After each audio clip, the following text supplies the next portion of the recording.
Welcome to Let's Get Creative with Sam, the podcast. I'm Sam Rawlings and I'm a children's creative counsellor.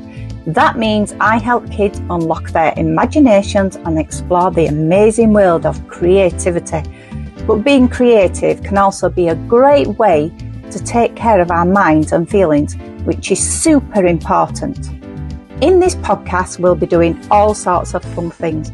We'll be sharing creative tips and tricks that can help us feel good, interviewing other awesome creative folks in the industry who use creativity for mental well-being, and maybe even doing some creative challenges together that can help us express ourselves. So buckle up, get ready to unleash your creativity and explore how it can help us feel our best, and let's have some fun. Good morning. Welcome to another episode of Let's Get Creative with Sam. I am in a different place today. I am outside in nature with amazing Zoe Fuggle, and we are going to do the whole of our episode outside. It might be in parts because there's lots of fun and creative things happening. I'm really excited for this. So let's get started. Hi Zoe, lovely to meet you. Thank you for joining me today. Hi Sam, thanks very much for having me. It's great to be here and great to have peeled you away from your desk to the outside. Well, I love being outside anyway, and I think even more so doing something like this. It means a lot more as well. So would you like to introduce yourself to everybody who's watching or listening today? Sure. So I'm Zoe. I am an occupational and nature-based therapist. My work is in general supporting women experiencing stress, anxiety and burnout to use nature to find relief from their symptoms, find a sense of calm, regain their motivation and energy, and reconnect to themselves and the important people in their lives. I love that. And the fact that you kind of take majority of your work outside as well creates those extra benefits as well, doesn't it? Yeah, absolutely. I think therapy in four walls is great. There's definitely a time and a purpose for that, but sometimes our thought processes maybe get a bit stale, or we just need to jump outside the box and do something completely different. And nature affords so many benefits to people in terms of things like reducing your anxiety, like just bringing that cortisol level right down. Things like improving your sleep, improving our ability to regulate emotions, improving creativity, and just generally getting away from, sort of the hamster wheel of everyday life. Absolutely. And myself as a counsellor, I am at a centre, I am like in a room, four walls, as you say. However, I've introduced walk and talk therapy for my clients as well. And it just makes such a difference. I think it absolutely does. You're outside, you're doing something more kind of natural and normal. There isn't that pressure to stare at somebody for an hour and actually talk to them. Like, nature can do the talking for you. Nature's so powerful like that. And that's why I thought today I'd bring you here, so we're not just sat over Zoom looking at each other, that we could actually be out and be creative and see what happens. Well, I'm really excited to get started. I'm not sure what to expect this morning. I think it's going to be me who is like not knowing, and normally I do. So shall we continue? We shall. Okay, so we've moved to a different part of the woods, and Zoe is going to do a little bit of a demonstration of some of the things that she does with her clients. Zoe? Okay, so this is just a nice grounding exercise just to bring people kind of gently into a space, leave the hustle and bustle of the everyday, back out there, back at the car park. So just start off taking a few nice deep breaths, just kind of really bringing yourself into the here and now and into this space.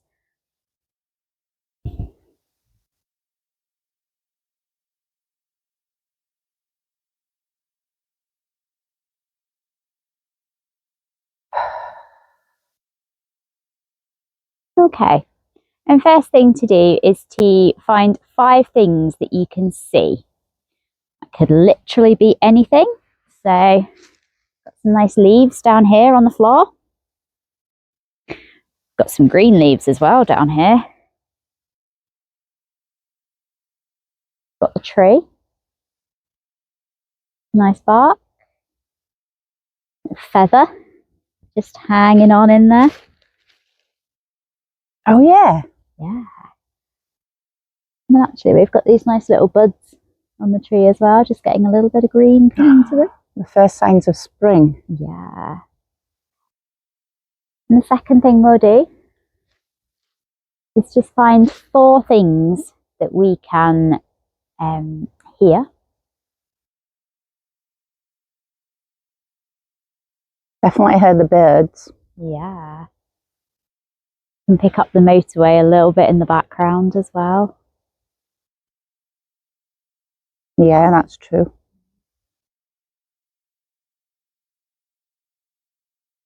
Maybe a bit of a rustle from the trees just above us.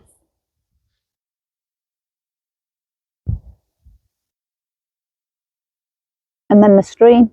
Yeah, you can just hear.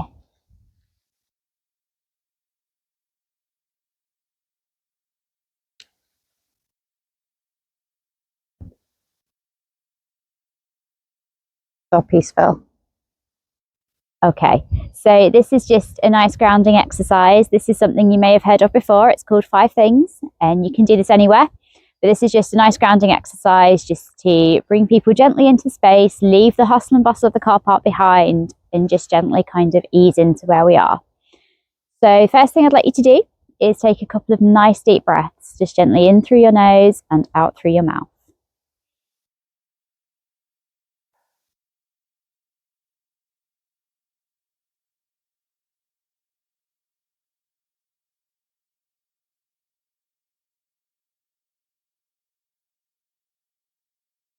Okay, and firstly, I'd like you just to find 5 things that you can see. So, these nice leaves just on the ground down here. We've got some nice little green shoots poking up here. I don't know if you can see those, but just poking up gently down here. First signs of spring. Yeah, Are they daffodils? I think they might be bluebells, actually. Bluebells. Yeah. I'm totally wrong. We've got these nice green leaves here. Move into this rotten tree down here. Oh. Beautiful. And then we've got this feather just hanging on in here. Oh yeah. Yeah, just having a little dangle in the wind. Oh, and I've got a dog friend who's just come to see us. Hey, dog. Okay, and then I'd like you to find 4 things that you can touch. So, got the bark on this tree just here. Maybe not with my gloves on, Zoe. What would you suggest if people want to keep their gloves on? So I think it's fine because it is really cold today, or sometimes some people don't like having kind of mucky fingers or touching things that they're not sure about. So even just, I guess, being aware of that, or you can just think about like what you've got on today. So you might be able to maybe feel your feet in your boots and just notice. I'm going to ask you a question now. Are your feet warm or cold? Mine are quite warm actually at the moment. I've got good socks on though. The best way, the best thing to do. Definitely. And you might maybe notice how you are in your coat, perhaps. Or if you've got a few layers on, maybe how that feels. And just notice how that is on different parts of your body. Can you feel any tightness anywhere from the seams? Or any looseness, perhaps? And what about your head? You've got a hat on, Sam, so I'm just wondering how your head's feeling in that hat. Cozy. Cozy is good. Cozy is good. But I like soft textures as well. Okay. So if it was a harsh hat, if it was like a cotton hat, I don't think I would be comfortable with it today. Yeah, sure. And then Here's one that I do like to touch, and I know lots of people do too. There's some moss here. And you can feel the softness of the moss. Yeah. Yeah. Okay. So now I want us to think about, well, have a listen. Find 3 things that you can hear. Just tune in. People. Definitely some people. Can you hear the birds? Yeah. It's like a hoo-hoo, hoo-hoo. Yeah. And I don't know if the microphones are picking up. I can just hear the motorway gently in the background, just humming. Yeah, slightly. And the next one is to find 2 things that you can smell. So again, this very much depends on personal preference. You might sort of notice your perfume or somebody else's perfume, something like that. I quite like giving moss a bit of a smell, because as well as a great feel, I think it's got a great smell. Sort of a nice earthy kind of smell. I really like that. This is some good moss. I don't know what else that there might be. I don't know if any of these leaves have a... Well, I was thinking of the bark, Zoe. Oh, because it's not dry. yeah, It has a bit of a... You smell out? A little bit earthy, but in a different way to the moss. Yeah. Like the moss is quite a rich texture, I think, if you can have a texture being a smell. And what it smells like for you is possibly going to smell different with somebody else, isn't it? Yeah, definitely. And you know, our sense of smell it's very powerful. Actually, it can evoke lots of memories and things. Yeah. There's quite a lot of evidence actually with older people with dementia, and kind of bringing smells into play, reminding them of maybe things that they've done in the past or of their childhood, and kind of bringing them back to sort of live those moments. Yeah. Rather than being stuck in the kind of loop that they may be in at the moment. So, smell is very powerful. I think. Definitely. Yeah. Okay. And the last one is to find one thing that you can taste. Ooh. Now, I'm not going to go and eat random plants. Oh, you can if you want. Definitely don't eat anything that you don't know. Although there are some edibles here today, they are definitely things that are better cooked up, I think. So it might just be like the taste that's currently in your mouth, maybe from the last thing that you ate or drank, or maybe if you've got like a sweet or some chewing gum or something, you can pop that in. Again, if you are somewhere and you are aware of the plants and things around you and you know what they are and they're safe, feel free. But obviously, if you don't know, don't do it. Thank you for that wonderful demonstration. And I'm sure that will help a lot of people. I do something similar with the clients that I work with, because I work with children as well. Then we do that as well, and it's just so powerful, isn't it? Just it helps them, like you said, that grounding, be able to... It's almost like a distraction as well from what's going on outside the room. So one of the things that I do, and I guess that's because we're in a room, is it's like, leave everything outside, dump your rocks in here, and let's start with some grounding. So yeah, so I love what you did this morning. I'm so grounded now and down to earth again. No giddiness. Well, she says. Okay. Interesting. Okay. So we're going to do something a little bit different now. We've had a few technology issues. I mean, no matter where you are, even in the middle of the woods, you still get them. It still happens. So over to you, Zoe. Okay, Sam. So I thought what we might do next is have a little bit of fun. Oh. Yeah, I know you like fun and creativity. So I've got some wonderful cards here, and this is a game called Go Find It. So... Oh, yeah. So, Sam, what I would like you to do, I would like you to pick 2 cards from anywhere on this deck. Oh, you've got 3, that'll do. Oh, I have. Yeah, you can have 3, that's fine, I'll let you off. And do you want to show us what your cards are? Do you want to tell us, or do you want to keep it a surprise? surprise. Okay, well, what I want you to do is I want you to go and find the things that fit what are on those cards. Okay, Okay, sounds good. yeah, so good luck, off you go. It's going to be hilarious if I'm under the pin this week. Can you still see me? Am I too far away? Nope, I've got you. So, Sam is off to find the items on her cards. She's kept them a secret. I don't know what they are. Yeah. Ooh, something green. Okay, Sam. And look, there's some buds. Ah, some new shoots. Look at that. Look at those lovely, beautiful green signs of spring. I love that. Perfect. Yeah, straight in there with something green. Okay, Sam, what's next on our little scavenger hunt? Where are we going? I'm following you. Okay.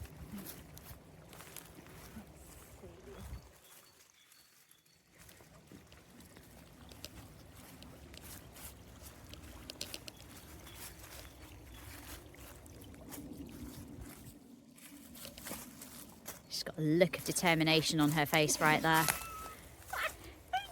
Climbing the hill as if it's a mountain. Right, I found my next one.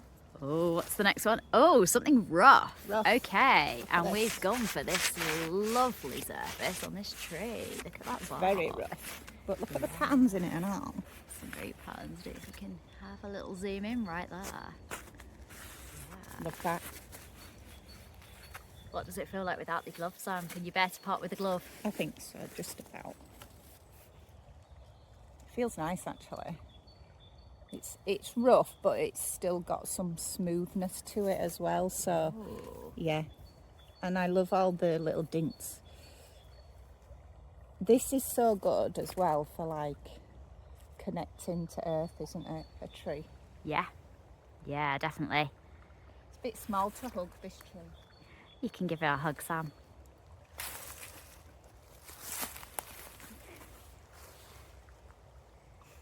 Oh, look at that face. No, I love that. There's lots of great research actually about phytoncides, which is the hormones that trees give off. And actually they can have a really healing effect on us. So give that tree a hug. Enjoy every moment of that and its healing properties. Oh, that's wonderful. I should have come here on Valentine's Day. Perfect date right there.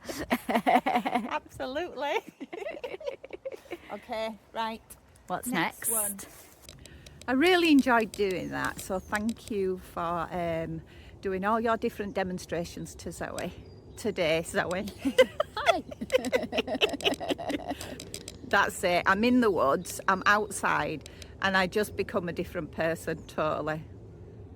You definitely do. I can see even from how you arrived in the car park, just a little bit like, God, just got out of traffic, I'm running late, I'm stressed, to just bright and bubbly fun Sam right here, ladies and gentlemen. Absolutely. So we've moved to a different part of the woods now, and we're actually sat down on the smallest thing ever. I'm surprised my bum fits on it, to be fair. Zoe, do you just want to show them what we're sat on? These are awesome. Sit, Matt. Look at them. I love these. They're the best thing, and they're only a couple of quid as well. Mountain Warehouse. Perfect. And, you know, and if you're outside as well, they're like, you know, the pocket size almost, so they're not going to take up too much space. Unlike me, who was going to bring a big picnic mat. That would have been a bit bigger. They're so nice and lightweight, but and they stop you. It's not cold, is it? They're quite warm to sit on. Yeah. I absolutely love it. I'd never really thought about that. I've revolutionised your outdoor experience, Sam. You have. I'm definitely going to get some, and I would recommend getting some yourselves. Okay, so as I say, we've moved to a different part of the woods. So I'm just going to find out a little bit more about Zoe today. So Zoe, first of all, can you tell us where it all started for you? Sure. So I say I'm an occupational therapist by background. I'll tell you a little bit more about what that is in a minute. Yeah. So actually I wanted to be a vet originally, back when I was at school, and then it got to GCSE time and I realised that unless I did a hell of a lot of work, I'm not clever enough for that. And I wasn't going to do that much work. Being outside is far more fun. So I then sort of thought about physiotherapy. I love sports. Yeah. Again, I still do loads of sports now. I play netball, I scuba dive, I cycle, etc., etc. And applied to do physio at uni and actually didn't get in. But I found out about occupational therapy. Oh golly, how old was I? About 14. I severed the tendon in my finger. Don't do that, it hurts. Ow. Yeah. And I had physio for 3 months, but I also had some hand therapy, which was done by an occupational therapist. And I thought, well, that's quite interesting. And I thought, well, if I don't get in for physio, maybe I'll apply for that, which is what I ended up doing, with the thought of, if I don't like it, I can change degree after a year. It'll be fine, because they are similar in some ways in terms of sort of rehab and kind of learning about the body perspective. And here I am, like 15 odd years later, absolutely loving what I do. I love the variety about what I do. So what do I do? Good question. Don't think I fully know. It's a very good question, actually. So as occupational therapists, we deal in life. So I look at how you manage with your everyday things. That could be getting up, getting dressed, going to work, college, cooking, cleaning, your hobbies, whatever it is that you do in a day, whatever it is that you enjoy that makes you you. I look at how people manage with those currently. So it might be, after sort of illness or injuries, that might be mental health, which is my speciality. So if you've maybe had like a long dip in your mood, or you've experienced like psychosis or long-term anxiety, or it might be after a physical injury. So lots of people have maybe encountered occupational therapists with elderly relatives, for example, that have maybe had an injury or maybe got less mobile, and they've had to have equipment and things in their homes. We're the people that come out and do that. But although I do some of that, I specialise in brains. That's what I like. I love mental health. I've always loved this kind of psychology aspect of things and understanding what people do or what people don't do, maybe why they do or don't do something. And that's very much where I focus. So if you've had, for example, some mental health issues, be that, sort of anxiety, or be that something much more kind of long-term, like bipolar disorder or schizophrenia, it quite often disrupts your everyday life. So, for example, you might not take as good care of yourself because things don't seem worth it, or you might stop leaving the house because everything just feels too much, too overwhelming, and you're too anxious. Or it might be that actually, you could be distracted by voices or things that you're seeing or hearing that, maybe other people aren't experiencing. So it's about getting you back into those things that you normally do in your day to the best of your ability. So we look at kind of the person factors. So I'd say that might be things with, to do with yourself or your friends or family that maybe are around to support you and how they can help you to do something. We look at the environment that somebody's in. So an example would be, there's lots of things, but say with equipment, if somebody maybe can't get up and down the stairs or on and off the toilet, we look at putting something in to be able to help them to do that. So for example, like a toilet frame or a stair lift. In terms of your mental health, again, that could be anything. And it might be actually you've spent a lot of time indoors, but you maybe used to enjoy walking. So let's try and take things outside a little bit. Even if it's just the first steps are really daunting, but it might just be kind of grading that. So the first step might be opening the back door and just having a look, or having a cuppa, sort of sat on your back step or whatever you have. And then grading that to be able to gradually maybe go to the shops, or get on the bus, do the things that you need to do in your everyday. And then we look at the occupation. So a lot of people kind of misnomer us a little bit and think, oh, you'll get me a job. That's not really what it's about, although that can be part of it at points. But occupations are like the activities and things that you do on the everyday. So literally like, getting up, getting a shower, getting dressed, making your breakfast, all of that stuff. Because again, like we skip bits of those, like nobody's perfect. I'm definitely not perfect at all. Like there's definitely things that we could do better to have that balance, sort of between our kind of work life, for example, and our home life, finding that balance, or, actually having some time to do some of the leisure activities, things that you really enjoy doing. I think it's really easy, especially these days, and for busy women to kind of put themselves on the sideline a little bit and make sure, you know, the kids are sorted, the husband's sorted, the dog's fed. And by the time you've done all of that, been to work, rinse, repeat, when have you had a bath or, you know, gone for a walk or done something, you know, nice for yourself that you enjoy doing? So a lot of what I do now is about working with women to kind of help them to realise those kind of imbalances in their lives and bringing that back in, giving people permission to take some time for themselves. And I do that obviously in nature. That's, I think, the best medicine, really. I think for everything that we said at the beginning. Yeah, absolutely. Yeah. That's just that, you know, when I think about that it'll help people gain their independence again, because obviously if they've had an injury or like, you know, like the mental health side of it as well. I mean, we know, don't we, that with mental health, it's not a physical disability, it's an internal disability, but it doesn't mean that it massively impacts the physical lives as well, doesn't it? So for you to be able to take it, like, look at them as a whole, so it feels very holistic to me. Yeah, absolutely. That and that's totally what we do. And I think that in a way is what sets us apart from a lot of other professions, is that we do literally look at everything. You know, can you do something? Why do you do that? Why do you not do that? You might have stopped doing something you enjoy, but really understanding exactly what it is that makes somebody tick.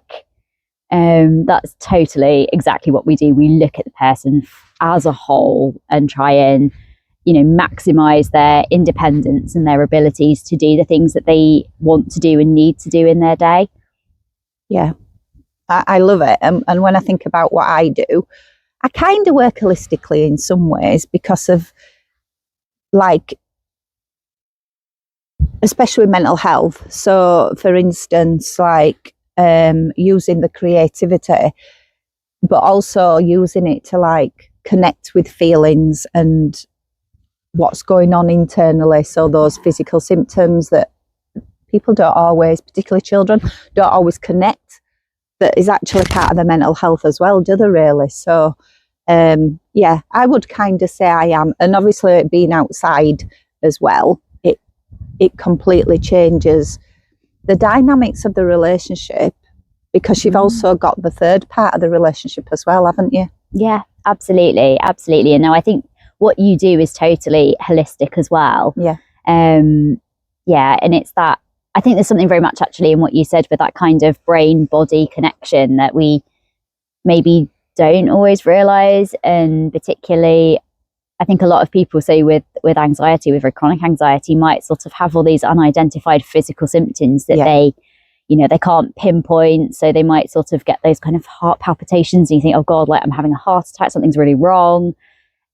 Actually, sometimes it really isn't that at all. No. It's because you've worked yourself up into such a frenzy. You know, your breathing's got very fast. You know, your body has got all of that adrenaline coursing through it, ready to fight those tigers. And actually, there aren't any tigers out there. You know, certainly not real ones. No. You know, our brains haven't quite caught up with that sort of evolutionary thing yet. You know, anxiety is an absolutely natural process, but when it stops you doing the things that you need and want to do, that's really hard. And we very quick to, you know, oh, I'm feeling this, therefore there must be something wrong, get on Dr. Google. And actually it's not about that. It's about just stopping, tuning into yourself, understanding and listening to, you know, your body and what's going on and what things are telling you. Yeah, absolutely. Do you feel now that, because, I mean, it'll always be a stigma with mental health, but it's decreasing, isn't it? I mean, when I say that, I guess I'm not like thinking about the statutory services that are limited, you know, the charities that are overrun, us as counsellors and, you know, any kind of therapist that we're overrun, but we're also able to support in a different way than a statutory service. Do you feel now that people are kind of to accept that first of all, that it's okay to not feel okay, you know, that there are those mental health, but actually believing in it more as well? Yeah, I think it's still developing, isn't it? And that awareness is still increasing. I think we've still got a way to go, but definitely definitely sort of mental health is more spoken about now, and I think more accepted. Like you see sort of organisations like Andy's Man Club, Mind, Jackson Hope Foundation, and so many others that I can't even think of off the top of my head that are actually helping people. But again, some of that is that the fallout from statutory services, maybe where people haven't been able to get the help that they need because of long waiting lists and things. And, you know, that's part of the reason as well why I practice independently, is that, you know, there isn't a 2-year waiting list for my services. Like there isn't a waiting list at all. I don't operate like that because that's not fair. And actually, by the time that you get to, and I've definitely had this when I did work in statutory services, that by the time that people have, you know, sort of got to the top of the list for the help that they need, sometimes it's too late. And that's not okay. That's not acceptable in this day and age. Like, I know that there are pressures. I know that there are things out there. And it's really hard because a lot of people, especially now with the cost of living, can't always afford to pay for private therapy. Yeah, true. Yeah, definitely. So it is tough. But that's also why, you know, I offer one-to-one work, but I also offer group work because that's, I guess, easier in a way. I know not everybody wants to come to a group session, but it's an easier way of sort of providing a really kind of short, focused space for people. And while it's not in place of actual therapy, that would potentially need to be done on a one-to-one basis, but it's nipping those things in the bud, you know, before you get to sort of crisis point, or like actually realizing, you know, something's not right, but I'm listening to my body and I know that there's something I need. So let's try and find that thing before it gets too big. Yeah, absolutely. It goes back to, and this is absolutely years ago, just with other things like prevention's better than cure. Yeah, absolutely, definitely. And I think, you know, like you say, I think a lot more people are sort of believing in some of these things now. Like it's not just all about what, you know, the medical profession tells you. I say that loosely because I am a medical professional, but, you know, it's not just all about what science and your GP says. Actually, there's loads of other things out there that we've been doing for hundreds of thousands of years that are equally beneficial. And quite often I think it's a combination of those things that are the things that, you know, can help you. And what helps one person might not work for somebody else, but it's finding the things that do work for you. Yeah, definitely. And I also think as well, like thinking about how I support families and how you support particularly women, that it's going back to daily life. And it's almost like daily life now, you know, you think of the pressures of the world, you know, where you live, everything like that, that our expectations have increased so much, especially from when I was a child, a teen growing up and things. You know, we would be outside, we would be making dens. Yeah. That's almost like unheard of in some ways, isn't it? Because, you know, I'm going to say it, because of the screen time that's changed, but not just children, adults as well. Adults as well, yeah. That's it. How often, and God, like we're all guilty of it. I am not completely infallible either, but you will sit there and doom scroll on your phone. And actually, what did we do before phones? Like when you were standing at a train station waiting for your mate to arrive, or actually just now, like you were stuck in traffic and whatever, and I'm waiting for you in the car park. Yeah. What would I have done like 20 years ago? I wouldn't have been sat looking at Facebook on my phone, which, spoiler alert, I totally was. But then there's that fear of, I don't know, like other people looking and watching, or, you know, that you've got to be seen to be doing something, or just that we've got that information constantly. And that's actually really bad for you. Like we're not meant to have this amount of input like all the time. You know, back in the day, like we would have been hunter-gatherers, you know, it was again, pressures were different, in a way a much harder lifestyle, because we had to go and, you know, sort of forage for our food, or like, you know, go and hunt for the meat that we were going to have. You know, we don't have that now. That's definitely before my time. definitely. But, you know, you think now, like, even when we were kids, like, in fact, well, obviously you're a little bit older than me, but even when I was sort of growing up, yes, my mum would go to the supermarket, but she'd also go to the butchers and the greengrocers on the way and pick up there. And then anything else that she couldn't get, we went to the supermarket. Whereas now, like, totally, again, myself, like, I try and, you know, sort of shop locally. There's some people around me that sell their own fruit and veg. I grow a lot of my own as well. But this time of year, and particularly at the moment when I've moved house and don't have all of the resources that I used to have, I was in Asda this morning. Oh my God, it was horrific. But, on a Monday morning. Yeah. Wow. I'm not going at a weekend, it's even worse. Too many people, too much sensory input, the lights are too bright, the noise is too much. By the time you've got to the end of the queue, you just think, I don't bloody want this. No.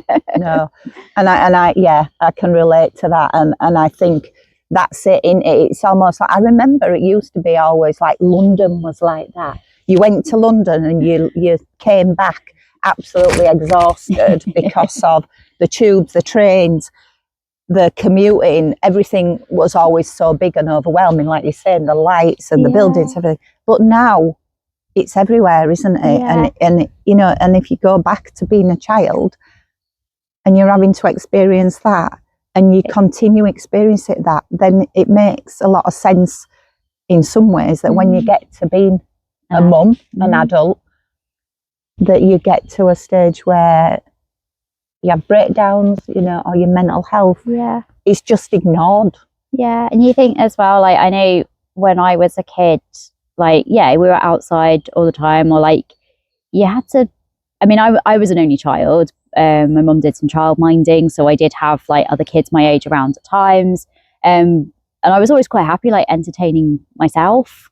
Like I'd go out in the garden, I'd build dens, or like my friends would be on the climbing frame, or we'd make up games with like our dollies or ourselves. We'd play characters and things, and that's such a great part of like forming imagination and forming those things that you're gonna like draw on in later life, like those experiences, like acting stuff out. Like, whereas now everything is there for you. You see so many, and I'm not saying that this is a bad thing at all, because I think there's definitely a time and a place for some of these things, but so many young kids where their parents they might be sat at a dinner table in a restaurant and the parents have given them a tablet to look at.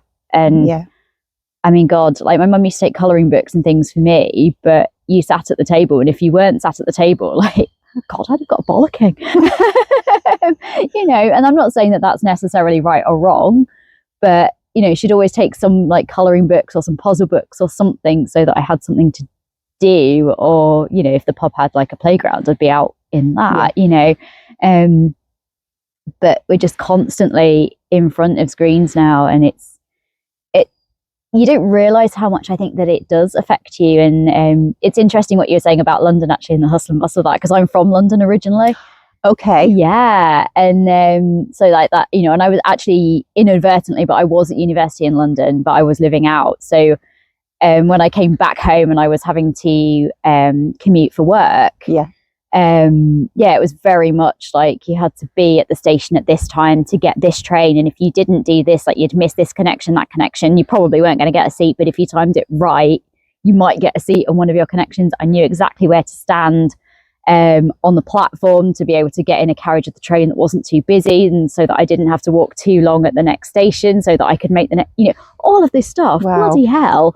And then moving up here to not having to do that, to being able to drive to work, which, don't get me wrong, not great for my fitness. I probably used to walk about 5 miles a day, and I probably put on a stone quite quickly from not walking that amount every single day. But just being in my car, my space, not having to stand on the train with my nose in somebody's sweaty armpit. It's delightful. But just took that whole level of like stress off. Yeah. And one less load of stuff that I had to think about in my day, when I could actually just like, by the time I've got home, it was just like, I'm home, and I've not had to like run between things and like dodge and dart people, and oh God.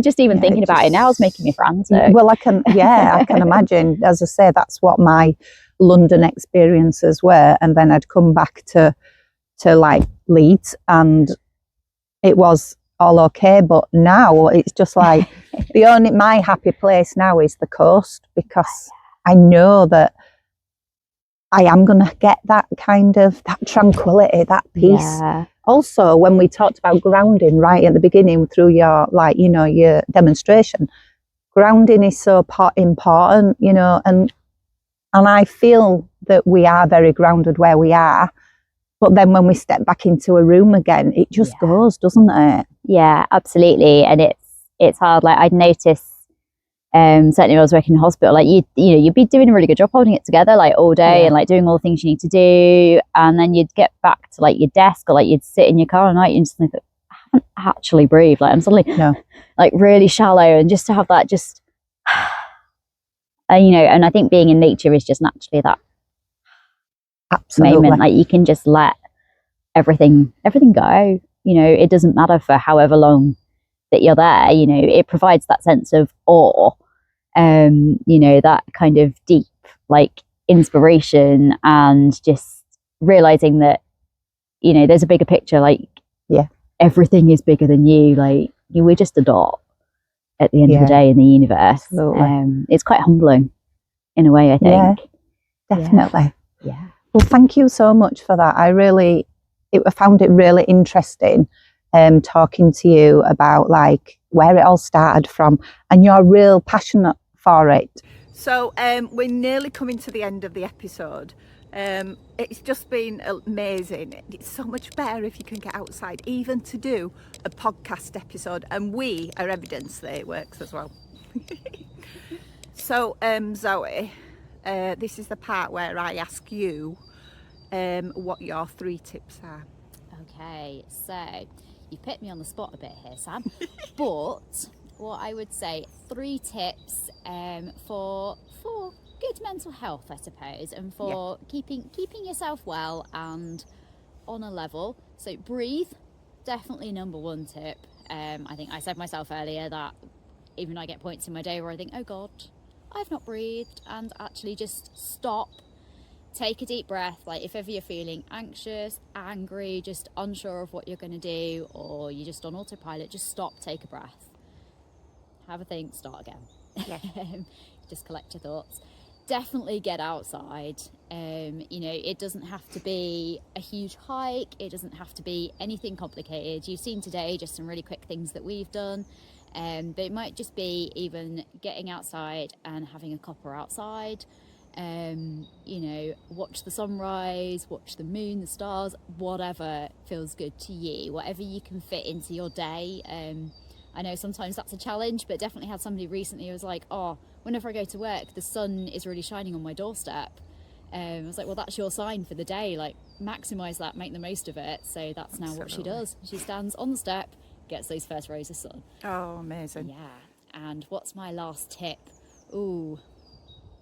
I would say listen to your body, whatever that might be. And sometimes it takes a little while to tune in, so it might be easy just to have a few breaths, close your eyes and just work out where you are and what you need. So whether that's, you need some space, or you need a hot drink, which I think we probably need now, it's a little bit chilly today, or are you hungry, or do you need some good nourishing food, not just another bag of crisps or chocolate because it's really easy to grab. What do you need? Absolutely. Thank you so much. They are really important tips, but it goes back to looking after yourself and finding what benefits you. And we're all different, so we all enjoy different things. But thank you. So we've kind of realised, because we've been sat down quite a bit, and you might be aware that the screen is shaking a little bit, that we've lost body heat. So we luckily we're just about coming to the end. Otherwise, I think we would freeze, wouldn't we, out here? I think we might. It's about 2 degrees today, so. I mean, I did choose the coldest day so far to do this. But the sun is shining, and it's so good. We're in the woods. And as we've seen, there's signs of spring on the way. So the weather's changing. I know it is. Okay, so where can people find you, Zoe? That's also a very good question, Sam. Apart from in the woods, I do sometimes lurk on social media. So I do have a website. It's roots, ROOTSOT, so rootsot.co.uk. You can find me on Facebook if you search for Roots OT, so capital R, capital O and capital T. And Instagram, so Zoe_roots_OT. Thank you for that. Everything that we've talked about today, it'll be on the episode, and then also anything like the link for the cards and where you can find Zoe, it'll be in the show notes as well. So where do you go from here? What's your kind of your inspirations or your goals? Where do you see yourself going? Me? That's also a good question. I would really like to have more people working with me outdoors. I think there's, so many good opportunities here, and given that the weather is now starting to get a little bit better, although today is freezing, the sun's out, so no such thing as bad weather, just bad clothing. I think we're well wrapped though. So I will be starting to do some outdoor sessions called Recharge at the beginning of April, so they're on Sundays. It's 2-hour sessions just for women. It's your chance to get off the hamster wheel. Yeah. And not worry about what's for tea, where's the dog, where's the cat, who's got the kids, is the washing done. Just literally come and be, give yourself permission for 2 hours, and experience some calm in the woods around Wakefield area. I've also got some online sessions coming, so some masterclasses if you're interested to find out a little bit more about the sessions I do and how they work. Okay. Absolutely all on my links online, so you can come and join us. It'd be great to see some of you. Definitely. So it all sounds really exciting, having that space for creativity, the fun, and also the grounding. So just being you. Nobody needs you, nobody's looking for you, just be you. Absolutely. Well said. So we're just about coming to the end of today's episode. It's been so amazing. 2 things I've loved: being able to chat, which you all know that I love chatting, but also being outside in nature. It's just, amazing. I'm going to continue my day like this today, being outside, because I just know how much it makes me feel so much better about myself, and I know you do too, Zoe. Yeah, as well. Definitely. I'll definitely be going back to my desk unfortunately back to my desk today, but with a renewed creativity, I think, from being out here this morning with you. So thank you very much, Sam. You are so welcome. So we are just about at the end. You can find this episode on Spotify and YouTube as video format because that's what I love to do. If you want to know more about me, you can find me on www.sjrcounselling.com. I support children and young people 11 to 19 and also parents. There's lots of fun, creative things to do on there as well, and also more information. So that is all for today. I will be back again soon with a new episode. See you all for now. Bye. Bye.